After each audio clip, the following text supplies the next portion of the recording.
In the previous podcast, we did a line-by-line walkthrough of Mending Wall. Now let's consider its subject and theme and why the poem has been so popular for so long. First, the subject of this poem is walls or barriers, not just this particular wall discussed in the poem, but any kind of wall or barrier. In what way are they of value, and in what way are they not? The speaker is not a fan of walls. Something there is that doesn't love a wall. They disrupt the natural order of things. They divide people unnecessarily. And the speaker is an articulate person and is able to argue his case eloquently. He's frustrated because his neighbor doesn't argue his case at all. He just states it. Good fences make good neighbors. And by the way, the first time I encountered this poem, sometime in middle school, I guess, I remember that the teacher was trying to teach us a little bit about theme, what a theme is.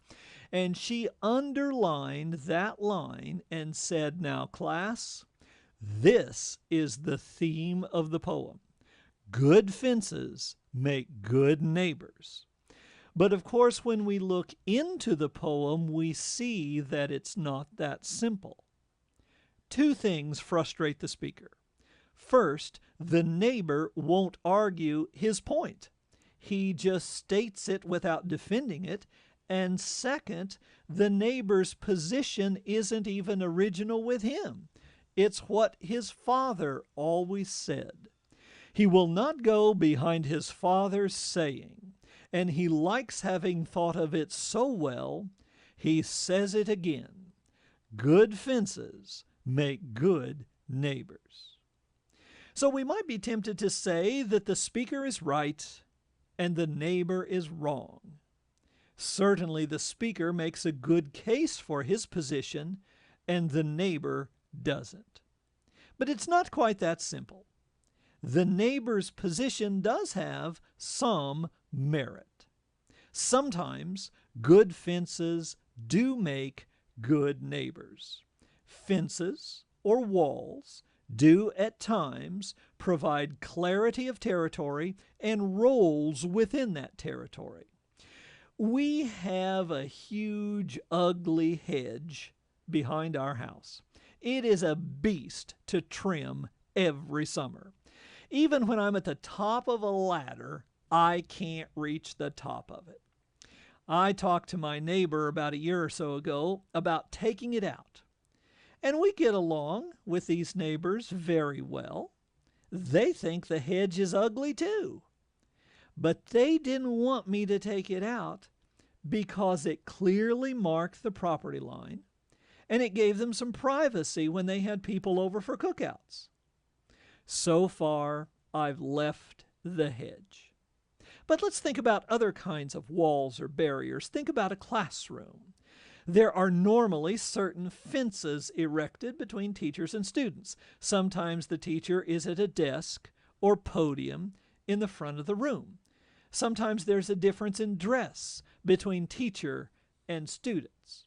We don't want to make these walls too high or too strong, but we don't want them to disappear entirely because then we run the risk of losing order and structure. Think about going to a doctor's office. You don't just walk in the door and see the doctor. You check in with a receptionist. Then you sit in the waiting room for a few minutes. Then a nurse takes you back to a room and checks your blood pressure and your temperature, then leaves. Then the doctor comes in.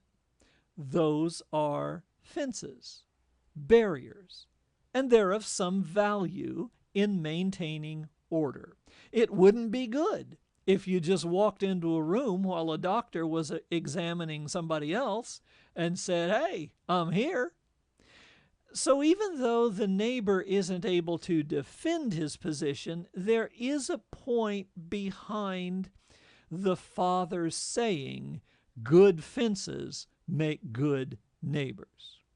But of course, the speaker has a good point too. Sometimes we get so busy building barriers that we forget why we're building them. We become committed to the barriers and not to the reasons why they exist, and that's bad. That leads to suspicion, misunderstanding, and enmity. You know, there's an interesting historical context for this poem. This poem was written and published in 1914. That was the year World War I broke out.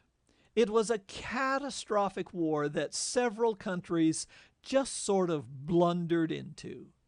No one really wanted the war, but Germany and Austria and Russia and France and England were into it before they really understood what was happening. And part of the reason they blundered into it is because they constructed a lot of artificial walls that they were mindlessly committed to.